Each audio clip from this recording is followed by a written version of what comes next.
नमस्कार मित्रांनो, तू ही रे माझा मितवा मालिकेच्या आजच्या जबरदस्त भागामध्ये आपलं स्वागत आहे. ईश्वरी नाश्ता बनवत असते तेवढ्यात आकाश येऊन विचारतो की हे काय ईश्वरी, तू एकटीच इथे बनवतेस? तेव्हा ती म्हणते की हो, म्हणजे घरच्यांच्या नाश्त्याचं वगैरे बघते. तेव्हा तो म्हणतो की तुझ्याबरोबर नम्रता असायला हवी होती ना हेल्प करायला. तेव्हा ती म्हणते की नाही ठीक आहे भाऊजी, होतच आलं आहे आता. तेवढ्यात तो तिथे येतो आणि नम्रताला उठवतो. नम्रता, काय चाललं आहे तुझं? उठ लवकर. पण नम्रता झोपूनच असते. ती म्हणते की काय आकाश तुमचं, प्लीज मला जरा 2 मिनिट झोपू द्या ना. तेव्हा मग तो ओरडतो, नम्रता व्हॉट्स रॉंग, तुझं काय चाललं आहे? अगं स्पर्धा आली आहे आणि तुझी काहीच तयारी झालेली नाही आहे. ती ईश्वरी बघ, तिची झोप झाली नाही आहे तरी पण ती सगळ्यांसाठी करतेच आहे ना, तयारी करतेच आहे ना. तेव्हा मग लगेचच ती रागाने उठते आणि म्हणते की काय, एवढंच जर तुम्हाला होतं तर तुम्ही करायची होती ना तयारी स्पर्धेची. तेव्हा त्या ईश्वरीचं कौतुक कशाला करता इतकं? तो म्हणतो की नम्रता, हे काय सगळं आणि हा तुझा काय टोन आहे? अगं स्पर्धेचं सगळं तू बघणार होतीस ना, म्हणजे फूडचं वगैरे. तेव्हा मग ती म्हणते की तुम्ही केलं असतं तर काय फरक पडलं असतं? सारखं सारखं सकाळी सकाळी त्या ईश्वरीची कौतुक करायची सुरुवात केलात. तेव्हा तो म्हणतो की नम्रता, पण तुझी काहीच तयारी नाही. ती म्हणते की व्हा बाजूला व्हा, मला जाऊ दे. असं म्हणून नम्रता आता चालत चालत येते आणि किचनमध्ये येऊन सरळ तशीच उठल्या उठल्या ईश्वरीजवळ येते. तिने सगळं जे काही बनवलेलं असतं ते गॅसवरून वगैरे उतरवून बाजूला ठेवून देते. तेव्हा मग गॅस चालूच आहे तरीही तिचं तेच सुरू असतं. मग ईश्वरी विचारते की ताई, काय झालं, तू असं का करते? तेव्हा नमू म्हणते की हे बघ इशू, माझ्याकडे ना वेळ खूप कमी आहे, स्पर्धेसाठी मी काहीच बनवलेलं नाही आहे, त्यामुळे जरा तू थांब. ती म्हणते की असं करू नको ताई, अगं आपली स्पर्धा आहे मान्य आहे, पण आपल्याला घरातल्यांसाठी नाश्ता जेवण सगळंच रेडी करायचं आहे, मग ते कसं चालेल? ती म्हणते की मला ते काही माहीत नाही, तू थांब. आकाश म्हणतो की काय चाललं इथे आता? तेव्हा आकाशला ती म्हणते, आकाश तुम्ही ना एक काम करा प्लीज, जरा माझ्यासाठी आपल्या स्टोरूममध्ये एक्स्ट्रा गॅस और शेगडी असेल तर ती प्लीज अरेंज करून द्या, मला स्पर्धेसाठी सगळं काही बनवायचं आहे. तेव्हा मग यावर ईश्वरी म्हणते की ताई, काय करतेस तू, तुला तरी कळतं आहे का? म्हणजे तू या घरामध्ये एक्स्ट्रा गॅस किंवा शेगडी पेटवतेस याचा अर्थ तुला कळतो आहे, इतकं तर समजतं आहे मला, बरोबर ना? अगं असं एक्स्ट्रा गॅस वगैरे पेटवू नये. तेव्हा ती म्हणते की हो, काय झालं त्याला? अगं ईश्वरी, प्रत्येक वेळेला असं इमोशनल होऊन चालत नाही, बी प्रॅक्टिकल. आणि तसंही तुझं काम पटकन होईल, माझंही काम पटकन होईल, त्यासाठी मी मागते. जा प्लीज आकाश, काहीही असेल स्टोरूममध्ये गॅस स्टोव जे काही असेल ते घेऊन या, म्हणजे मलाही माझी तयारी करता येईल. जा जा लवकर, पटकन आणून द्या. जा, तोपर्यंत मी फ्रेश होऊन येते. असं म्हणून नमू तिथून निघून जाते. ईश्वरी म्हणते की ताई, अगं सावकाश, काय चाललं आहे तुझं? पण तिचं काही घाईघाईतच सुरू असतं. तेव्हा मग आता ईश्वरी विचार करत असते आणि भाऊजी ताईचं काय करायचं आता? असं म्हटल्यावर इथे आता आकाश म्हणतो की ईश्वरी शांत हो, काहीच नाही, आपण बघूया काय करायचं ते, रिलॅक्स, असं तो तिला बोलतो. ईश्वरीलाही टेन्शन आलेलं असतं. त्यानंतर आपल्याला पाहायला मिळतं की इकडे राकेश हा त्याचे सगळे जे काही मॉप आणि बाकीचं लादी पुसण्याचं सामान असतं ते घेऊन आलेला असतो आणि मग तो समोर त्या अवतारामध्ये आल्यावर आजूबाजूला लक्ष देत असतो, कोणी त्याच्याकडे बघतं आहे का, या सगळ्या गोष्टींकडे त्याचं अगदी बारीक लक्ष असतं. त्यानंतर मग आता तो ते मॉपर घेत असतो आणि ईश्वरी आणि अर्णव यांच्या खोलीमध्ये तो शिरत असतो. तेवढ्यातच इथे आता बाहेर पोलिसांची जबरदस्त चेकिंग सुरू असते. म्हणजे राकेश सुटलाय, पळालाय, त्यामुळे सगळीकडे चेकिंग सुरू आहे. तेवढ्यातच एका हवालदाराचं लक्ष त्याच्याकडे जातं आणि तो आतमध्ये जाणार असतो सात्विक फॅशनच्या गेटमधून आतमध्ये. तोपर्यंत त्याला हवालदार आवाज देतात आणि म्हणतात, एक मिनिट जरा थांब, तू कोण आहेस रे? असं म्हणून हवालदार त्याच्यापर्यंत येतो आणि राकेश म्हणतो, साहेब मी इथे काम करतो, हाऊसकीपिंगला आहे. तेव्हा मग तो म्हणतो की हाऊसकीपिंग, अरे पण मी तुला यादी इथे कधी बघितला नाही आहे. मुद्दामच ते गुगली टाकत असतात. लांबूनच वल्लरी बघते. वल्लरी म्हणते की कदाचित हा राकेश इथे फसण्याची शक्यता आहे. आता तिला समजतं की काहीतरी गडबड नक्की होणार. म्हणून राकेश म्हणतो की साहेब, त्याचं काय झालं ना की मी इथे काम करतो आणि या रूमची सफाई करायची. तेव्हा साहेब म्हणतात की बरं ठीक आहे, एक काम कर, तुझा ID वगैरे काहीतरी असेल ना इथला हाऊसकीपिंगचा, तो दाखव. मग तो म्हणतो की हो हो आहे, माझा ID आहे. असं म्हणून तो खिशामध्ये आता ID व्यवस्थित चेक करायला लागतो. मग पोलीस विचारतात की काय रे, काय झालं, ID कुठे आहे? तेव्हा राकेश म्हणतो की साहेब, मगाशी मी गडबडीत आलो ना, पॅन्ट चेंज केली, तेव्हा मग मला वाटतं की माझ्या त्या पॅन्टच्या खिशामध्येच माझा आय डी राहिला असावा बहुतेक, म्हणूनच हा प्रॉब्लेम झाला आहे. मी एक काम करतो, मी पटकन माझा आय डी घेऊन येतो. तेव्हा मग लगेचच आता इथे तो म्हणायला लागतो की आणू का मी माझा आय डी. तेव्हा साहेब म्हणतात की एक काम करतो, आता तुझ्या तोंडावरचा जो मास्क आहे ना तो जरा हटव. राकेश म्हणतो की ॲक्च्युली त्याचं काय ना साहेब, की मला ना त्रास होतो आहे, ॲलर्जी आहे आणि भरपूर खोकला वगैरे झाला आहे, त्यामुळे मी असा मास्क घालून आहे. तेव्हा साहेब म्हणतात की बरं ठीक आहे, एका मिनटासाठी खाली कर, काहीच प्रॉब्लेम नाही. आता मात्र वल्लरी म्हणते की हा गेलाच आता. ईश्वरीला आता आजी हातामध्ये दही साखर देत असते आणि म्हणते की सगळं काही व्यवस्थित होईल.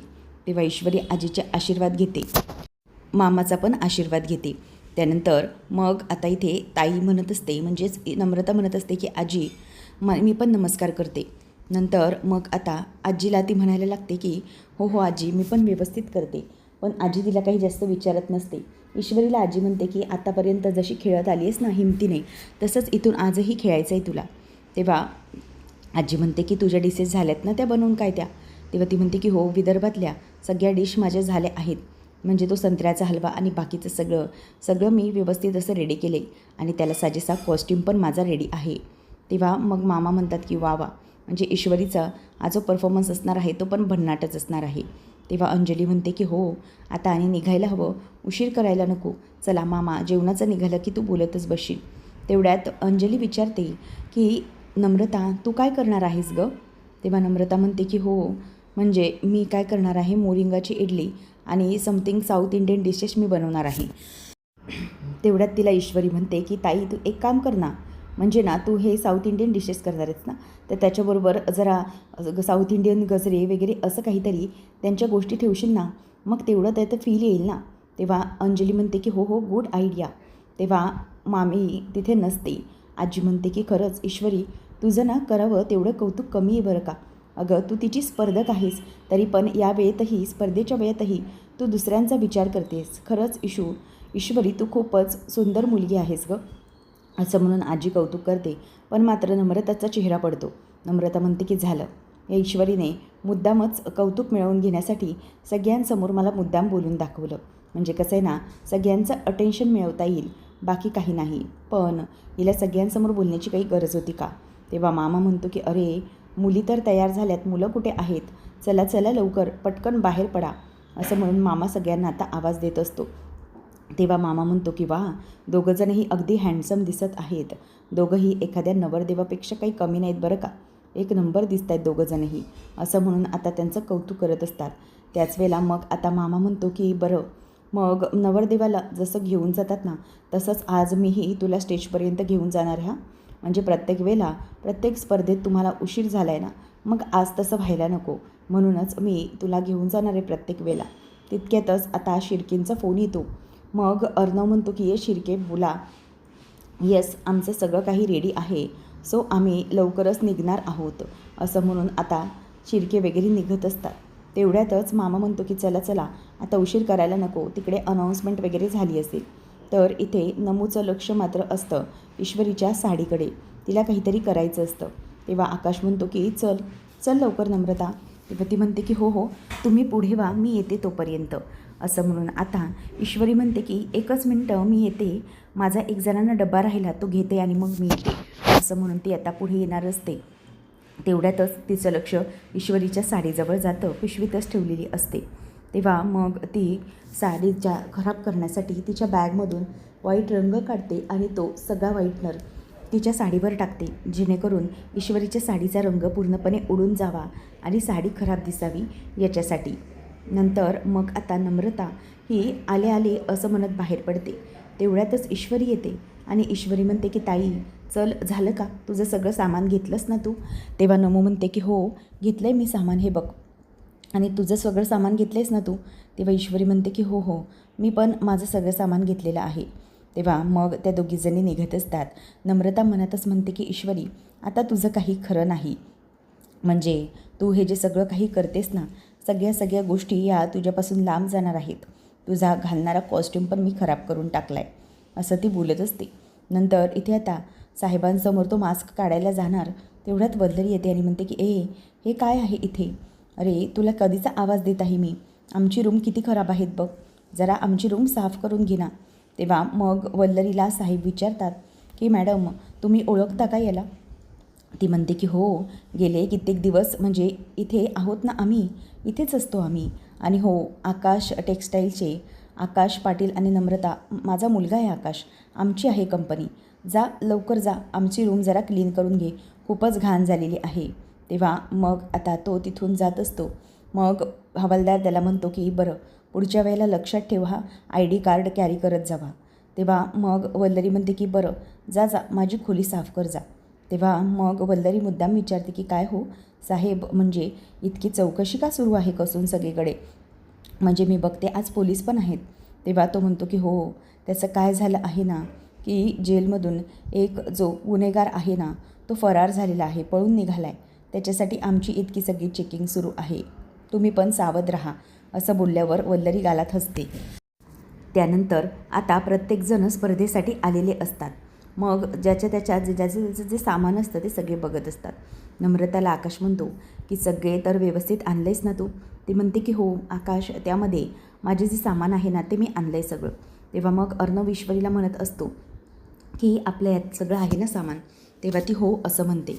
नंतर इथे आता जीजी म्हणते की कॉम्पिटिशनला लास्टच्या सुरुवात होणार आहे, प्रत्येकजण आपला वेगवेगळं असं टॅलेंट सादर करणार आहेत. आणि मी जीजी अनाऊन्स करते की पुढच्या काही वेळातच आपली स्पर्धा सुरू होणार आहे. सो आजची स्पर्धा ही खूपच रंजक ठरणार आहे, कारण की प्रत्येक वेळेला युनिक अशा गोष्टी घडत आहेत. आय एम शुअर आजच्याही गोष्टीत काहीतरी स्पर्धक युनिक असं आपल्याला सादर करतील. त्यामुळे सगळेजण अगदी उत्सुक आहेत, प्रत्येकाला सगळं काही करायला मिळणार आहे. तेव्हा मग टाळ्या वाजवतात आणि एकमेकांकडे बघून सौदामिनीची माणसं खुश होत असतात. नंतर आता वल्लरी ही सात्विक फॅशन त्याला सोडायला लावून तिथेच आकाशच्या रूममध्ये यायला सांगते. आणि तिथे येऊन म्हणते की काय रे मूर्खा, तुला कळतं आहे का आता काय झालं असतं ते? बाहेर काय चालू आहे ते तरी तुला माहीत आहे का? तेव्हा आकाश गप्प असतो. ती म्हणते की अरे बाहेर सगळेजण गडबड करून आहेत, पोलीस तुझ्या मागावर आहेत, तुझ्या लक्षात येते का? आताच मला त्या हवालदाराने सांगितलं की सगळीकडे चेकिंग सुरू आहे आणि जर तुझं नाव आलं असतं समोर, तुझा चेहरा बघितला असता ना, तर तिथल्या तिथे तुला ग्रीन रूममध्ये टाकलं असतं, समजलं ना? तेव्हा मग राकेश म्हणत असतो की ओ तुम्ही जरा गप्प बसा, मी माझं काम करतो आहे, समजलं ना? तुम्हाला तुमचं काम नीट जमलं नाही ना, म्हणून मला इथे यायला लागलं आहे, कळलं ना? नाही तर मला इथे येण्याची काही गरजच नव्हती. तेव्हा लगेच ती बोलून दाखवते की मला माहिती आहे तुझं हे जे सगळं काही चालू आहे ना, ते सगळं ना आधी बंद कर आणि व्यवस्थित लक्ष दे त्या ईश्वरी आणि अर्णववर, काहीही चुकीचं घडायला नको म्हणून. तेव्हा मग आता तो बोलायला लागतो की हो माझं लक्ष आहेच त्यांच्यावर, पण तुमचं काय, तुम्ही कितीही ठरवलं तरी काहीच करू शकत नाही. आणि हो, मी उपकार वगैरे केल्यासारखं तुम्हाला ट्रीट करणार नाही, कळलं ना? कारण की तुम्हाला जमत नाही आहे म्हणून मला पोलिसांच्या तावडीतून सुटून इथे पळून यावं लागलं आहे. तुम्ही ते ईश्वरी अर्णवचं काहीही बिघाडू शकले नाही, तुम्हाला कळतं आहे का? तेव्हा मग वल्लरी म्हणते की हे बघ मला माहिती आहे, पण उगीच जास्त शहाणपणे करून दाखवण्याची काहीच गरज नाही आहे. राकेश म्हणतो की आता मी जे काही करणार आहे ना त्यावर तुमच्या सगळ्यांचं भविष्य अवलंबून आहे आणि म्हणूनच जास्त बोलून दाखवू नका. मी जे काही करतो आहे ना त्याबद्दल जरा दक्षता ठेवा की मी काय काय करतो आहे, समजलं ना? उगीच या सगळ्या गोष्टी म्हणजे मला जमत नाही, मी मूर्ख आहे, हे सगळं बोलून दाखवायचं नाही. तिथे ऐनवेळेला पोलीस येणार हे मला माहीत नव्हतं, त्यामुळे सारख्या त्या गोष्टी बोलून दाखवण्याची गरज नाही आहे, असं आता तो तिला ओरडतो. आणि नंतर म्हणतो की माझं डोकं जास्त खायला गेलात ना तर बघा, त्या ईश्वरी अर्णवचा गेम वाजवण्याच्या अगोदर मी तुमचाच गेम वाजवेन, समजलं? आणि मला माझे 2 हात पुरेसे आहेत तुम्हाला मारण्यासाठी, त्यामुळे जरा शांत बसायचं, असं म्हणून आता वल्लरीला तो धमकी देतो आणि पुन्हा मास्क घालून त्याच्या कामाला लागतो. त्यानंतर इथे रमाकांत हडकून बसलेला असतो आणि उदय अजूनही सकाळ झाली तरी झोपून असतो. रमाकांत म्हणतो की आता इथून मला बाहेर निसटलं पाहिजे, काहीही झालं तरीही हा तिथपर्यंत जाऊ देता कामा नये. मला माहिती आहे किती काही झालं तरीही हा अर्णव आणि ईश्वरीपर्यंत पोहोचण्याचा प्रयत्न नक्की करणार, त्यामुळे त्याचे सगळे प्रयत्न मला आता हाणून पाडावे लागतील. मला इथून निघावं लागेल काहीतरी प्रयत्न करून. एकदा की हा उठला की त्यानंतर मग मला माझे प्रयत्न सुरू करावे लागतील असं बाबा ठरवतात. त्यानंतर आता उदयकांतला कशीबशी जाग येते. तो उठतो आणि म्हणतो की बापरे किती वाजले. तेवढ्यातच वल्लरीचा फोन येतो की निघालास की नाही. तेव्हा तो म्हणतो की हो हो मी निघतच आहे. हो मी निघतोय आता इतक्यातच, थोडा वेळ थांब, मला पत्ता वगैरे कळाला आहे, मी येतो असं म्हणून तो आता तिथून निघायला लागतो. बाबांचं पूर्ण लक्ष त्याच्याकडे असतं आणि तो म्हणतो की एकदाचा इथून बाहेर पडायला बघ, मग बघ मी काय करतो ते, असं म्हणून आता तो त्याच्यावरती असा हे करणार असतो. आणि बाबांनी स्वतःला मात्र पूर्णपणे सोडवून घेतलेलं असतं. रश्मी पायापासून ते हातापर्यंत सगळं सोडलेलं आहे आणि बाबा उभे असतात. नंतर मग अँकर म्हणते की आता तुमचा हा कॉम्पिटिशनचा फायनल राऊंड. या राऊंडमध्ये प्रत्येकाला पुढचा तास मिळणार आहे. ज्याला ज्याला ज्या त्या प्रकारे करायचे आहे, आपल्या डिशेस सगळ्यांनी रेडी करून आणल्या असतील तर त्या डिशेस प्रेझेंट करायच्या आहेत. त्याप्रमाणेच स्वतःचा गेटअप करायचा आहे आणि ते आपलं प्रेझेंटेशन जे असतं ते अगदी उत्तमरित्या करून दाखवायचं आहे. आणि त्याच्यासाठी आपल्या प्रत्येक फायनलिस्टला मिळणार आहे पुढचा 1 तास. त्यामुळे आर यू रेडी गाईज, असं म्हणून ती सगळ्यांना ओरडते आणि म्हणते की चला आता पुढच्या वेळेमध्ये जे कोणी व्यवस्थित करणार आहे त्याला बक्षीस मिळणार आहे, असं सगळेजण बोलून टाळ्या वाजवत असतात. त्यानंतर उदयकांत बघतो तर तिथे रमाकांत नसतो. तो म्हणतो की हा काय, हा इथेच होता, रात्री तर इथेच ठेवला होता, अचानक कुठे गायब झाला. दादा लवकर ये रे दादा, असं म्हणून तो त्याला आवाज देत असतो. परंतु काही केल्या हे सगळं होत असताना रमाकांत त्याला आवाज देत नाही. नंतर बाबा हे इकडे तिकडे शोधत असतात. हा कुठे गेला, असं सोडणार नाही मी तुला, दादा लवकर माझ्या समोर ये, नाहीतर बघ मी काय करीन ते, असं म्हणून तो त्याच्या मागे आता लागलेला असतो. आणि मग बाबा इकडे तिकडे जाऊन त्याला शोधत असतात, परंतु तो कुठेही दिसत नसतो. रमाकांत लवकर बाहेर ये, समजलं ना, नाहीतर मग माझ्या बंदुकीतली गोळी आहे आणि तू आहेस, त्यामुळे मला जास्त त्रास देऊ नको, चल मी म्हणतोय ना लवकर बाहेर निघ. आणि रात्री याची रशी कशाला सोडली मी, पण जेवणासाठी म्हणून सोडली होती, पण हा तितकाच हुशार निघाला, बरोबर गायब झाला आहे, लवकर ये लवकर, असं म्हणून आता तो त्याला बोलत असतो. आणि मागून बाबा लपलेले असतात, त्याचं लक्ष बाबांचं त्याच्याकडे जातं. तेवढ्यातच बाबा बॉक्सच्या मागे लपलेले असतात. ते येतात आणि रमाकांत आता लगेच उदयकांतला धरतो आणि त्याला मागून जोरात पकडून म्हणतो की तुला काय वाटलं, तू माझं जे काही केलंस त्याबद्दल मी तुला माफ करू नाही, अजिबात मी तुला माफ करणार नाही. ज्या काही गोष्टी घडल्यात ना त्याचा त्रास फक्त आणि फक्त मला झाला आहे. माझ्या मुलाला तू संपवायला निघाला आहेस आणि तुझ्यामुळे माझं आयुष्य बर्बाद झालं होतं. माझी सात्विका मला कायमची सोडून गेली होती तुझ्यामुळे. तू माझ्या मुलांवर आणि माझ्या संसारावर वाईट लक्ष ठेवलं होतंस, तुझ्यामुळे हे सगळं घडलं, तुला मी सोडणार नाही, असं म्हणून आता बाबा त्याला मारत असतात. आणि त्याच वेळेला तो तिथे खाली पडतो आणि त्याला तिथेच तसा खाली टाकून निघून जातो. आणि त्यानंतर उदय ओरडतो की थांब थांब रमाकांत, पण तो काही थांबायला तयार नसतो. त्यानंतर इथे आता अँकर म्हणते की चला आता आपले स्पर्धेचे सगळे जे नियम आहेत ते सगळ्यांना समजावून झालेले आहेत, सो गेट रेडी ऑल. आणि सगळ्यांनी फक्त वेळेच्या आधी हा टास्क आहे तो कंप्लीट करायचा आहे. सगळ्यांना ती आता शुभेच्छा देते आणि त्यानंतर मग म्हणते की चला तुमचं जे सामान आहे ते काढा आणि सुरुवात करा. तर इथे नम्रता आणि बाकीचे सगळे बघत असतात. ती म्हणते की प्रत्येकाकडे आता व्यवस्थितपणे आपले प्रेझेंटेशन करायचे, प्रत्येकाचं मॉडेल हे स्वतः सगळे असणार आहे, त्यामुळे आता मजा जास्त येणार आहे. तेव्हा आकाश म्हणतो की काय झालं नम्रता, काही प्रॉब्लेम आहे का. तेव्हा ती म्हणते की नाही सगळं ओके आहे. आणि आकाश तुम्ही लक्षात ठेवा, आपल्याला सगळं काही व्यवस्थित करायचं आहे, आपल्याला हा राऊंड जिंकायचा आहे. तेव्हा मग अर्णव ईश्वरीला म्हणतो की मी सिंदूर तुला कळलं आहे ना काय करायचं आहे ते. तेव्हा मग इथे आता सौदामिनी खूपच खुश होत असते. ती बाजूला जाते आणि तिची जी स्पर्धक असते तिच्या कंपनीमधली तिला फोन लावते आणि म्हणते की हे बघ अमृता, तुझं काम आणखीन सोपं केलेलं आहे, कारण की जी ईश्वरी अर्णव आहे ना ते दोघंजणही जिंकणार नाही ना, अशी सगळी व्यवस्था मी करून ठेवली आहे, सो डोंट वरी, असं म्हणून ती खुश होत असते. नंतर बाबा तिथेच उदयकांतला पाडून पळत निघालेले आहेत आणि बागे वळून बघतात तर कोणी पाठलाग करत नसतं, म्हणून आता बाबा हे जोरजोरात तिथून पळ काढण्याच्या मार्गावरती असतात. ते पूर्णपणे भिजलेले असतात आणि कसेबसे आता रस्त्याने पळत पळत निघालेले असतात. त्यानंतर इथे आता हे सगळं होत असताना सौदामिनी मात्र खुश असते. फायनली जे काही होणार आहे ते आपल्या बाजूनेच होणार आहे म्हणून तिला आनंद झालेला असतो. त्यानंतर आता इथे ईश्वरी ही तिचं सामान बघत असते, तिची साडी काढते नेसण्यासाठी. तेव्हा ईश्वरी म्हणते की हे भगवान सर, माझ्या साडीला हा कसला डाग लागला आहे. मगाशी तर सगळी साडी ओके होती, मग आता अचानक हे सगळं काय झालं आहे. तेव्हा आता ती साडी बघते आणि म्हणते की आता काय करायचं अर्णव सर, या साडीला माझा डाग कसा काय लागला, आता काय करू काय मी. अर्णव म्हणतो की हो मिस इंदोर, काहीच कळायला मार्ग नाही आहे, मला पण समजत नाही आहे की हा साडीला रंग कसा काय लागला आहे. तेव्हा आता नमूचं लक्ष जातं, तिला कळलेलं असतं की हे सगळं आपणच केले. ईश्वरी म्हणते की पण सर, साडी तर ओके होती, तुम्ही व्यवस्थित डिझाईन केली होती तिला, मग आता मध्येच हे सगळं काय झालं. तेव्हा तो म्हणतो की फाईन ईश्वरी, आपण नवीन काहीतरी डिझाईन करूया. ती म्हणते की सर, पण आपल्याकडे वेळ खूप कमी आहे, एवढ्या कमी वेळामध्ये आपलं काय होणार आहे तुम्हाला समजते का. तेव्हा मग अर्णव म्हणतो की हो मिस इंदोर, मला कळतं आहे, पण आपण काहीच करू शकत नाही, त्यामुळे प्लीज जरा थांब, तू काळजी करू नकोस, आपण बघूया काय करायचं ते. तेवढ्यातच इथे आता सगळेजणं आपल्या आपल्या गोष्टी करत असतात आणि आपापल्या वस्तू या गोळा करत असतात. त्यानंतर मग इथे ईश्वरी म्हणते की सर, मला काळजी वाटते.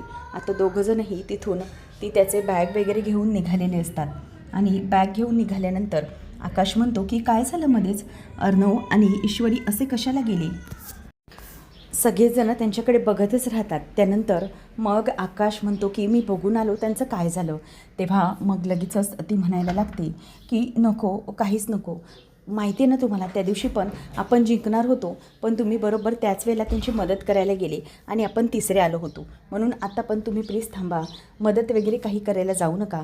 आपला आजचा फायनल राऊंड आहे आकाश, त्यामुळे प्लीज विचार करा तुम्ही, हे सारखं सारखं असं करून चालणार नाही आहे, तुम्ही आपलाही विचार करायला पाहिजे, असं म्हणून ती त्याला थांबवून धरण्याचा प्रयत्न करत असते. आणि त्याच वेळेला आता आकाशही तिच्याकडे लक्ष देऊन असतो आणि मनातल्या मनात ती खुश होते की इशू, मला माहिती आहे तुझं काय झालेलं आहे ते, आणि आता काही झालं तरीही तुला जिंकता येणार नाही. आता बाबा मात्र थकलेले असतात, ते धावत धावत अर्णव ईश्वरीपर्यंत येण्याचा प्रयत्न करतात. नंतर त्यांच्या लक्षात येतं की आता हा पत्ता वल्लरीने पाठवला होता उदयला, म्हणून बघतो तो पत्ता, त्या पत्त्यामध्ये मला काही सापडतं आहे का, असं म्हणून आता बाबा मोबाईलमध्ये तो पत्ता बघतात आणि मग म्हणतात की हो याच दिशेने जायचं आहे मला, आणि मग ते तिथून निघतात. नंतर मग नम्रता म्हणते की आकाश, लक्ष तुम्ही प्लीज आपल्या इथे द्या, सगळं काही व्यवस्थित होईल, करा सगळं व्यवस्थित. तेव्हा मग आकाशचं लक्ष तर नसतं, परंतु त्याला ते करावं लागत असतं. मग सगळ्यांना अँकर म्हणत असते की लवकर लवकर, हरी अप, प्रत्येकाकडे वेळ खूप कमी आहे, लवकर आटपा. तर इथे राकेशने पुन्हा ते क्र्यू असतात त्यांचा गेटअप घेतलेला असतो आणि तो तिथे आलेला असतो. आणि त्यानंतर मग आल्यानंतर सगळेजणं आता कुणाचं कोणाकडे लक्ष नसतं, कारण की तो प्रॉपर सगळे ID वगैरे घालून आलेला असतो. आणि त्याच वेळेला आता तो इकडे तिकडे बघतो आणि म्हणतो की मला कुठलं तरी साहित्य बघितलं पाहिजे, ज्या ठिकाणी मला काहीतरी करता येईल. हां, ही परफेक्ट जागा आहे ईश्वरी आणि अर्णव यांचा बॉम्ब प्लॅन करण्यासाठी, असं म्हणून आता तो समोर बघतो आणि मनातून खूप खुश होत असतो. तर पुढच्या भागामध्ये आपल्याला पाहायला मिळणार आहे की इथे आता ईश्वरी अर्णवची जी ट्रॉली असते, म्हणजे तिथे ते सामान ठेवणार असतात किंवा त्यांचे डिशेस सादर करणार असतात, त्या ट्रॉलीच्या खालीच आता इथे राकेशने बॉम्ब प्लांट केलेला आहे. नंतर मग आता तो हे सगळं करतो सात्विक फॅशनच्या टेबलच्याच खाली, आणि त्यानंतर हे सगळं करत असताना तो म्हणतो की ईश्वरी, अर्णव, आता तुमचा गेम तमाम झाला. इथे ईश्वरी आणि अर्णव एकमेकांशी बोलतात की आता काय करायचं, आपल्याकडे साडी पण नाही आहे, एवढ्या कमी वेळात काय करू शकतो. तेव्हा मग अर्णव म्हणायला लागतो की मिस इंदोर, तू काळजी करू नकोस, आपण काहीतरी करू, नक्कीच करू. ईश्वरी म्हणते की सर, पण ही साडी आता नक्की याचं आपण काय करू शकतो. ईश्वरी म्हणते की सर, आपण एकत्र असलो की जिंकू नक्की. नंतर मग फोन येतो सौदामिनीचा आणि राकेश म्हणतो की काय आता झालं. तेव्हा ती म्हणते की मला सांग तरी, काम झालं आहे, पण बॉम्ब कुठे प्लॅन्ट केला आहेस तू. तेव्हा तो सांगतो की अशा ठिकाणी प्लॅन्ट केला आहे ना, तिथे लगेच त्यांचा कॉन्टॅक्ट येणार आहे, म्हणजे त्यांची ट्रॉली. आता ती खूप खुश होते. ईश्वरी अर्णवला सांगते की अर्णव सर, काहीही झालं तरीही आपल्या दोघांना ही स्पर्धा जिंकायची, आपण एकत्र असू तर ही स्पर्धा नक्की जिंकू, असं आता ती त्याला सांगत असते. आणि इकडे राकेशने खबर दिलेली असते की ईश्वरी अर्णव यांच्या चिंधड्या होणार आहेत. आता नेमकं पुढे कसं काय घडणार पाहणं रंजक ठरेल. अशाच अपडेट्ससाठी चॅनलला नक्की सबस्क्राईब करा. धन्यवाद.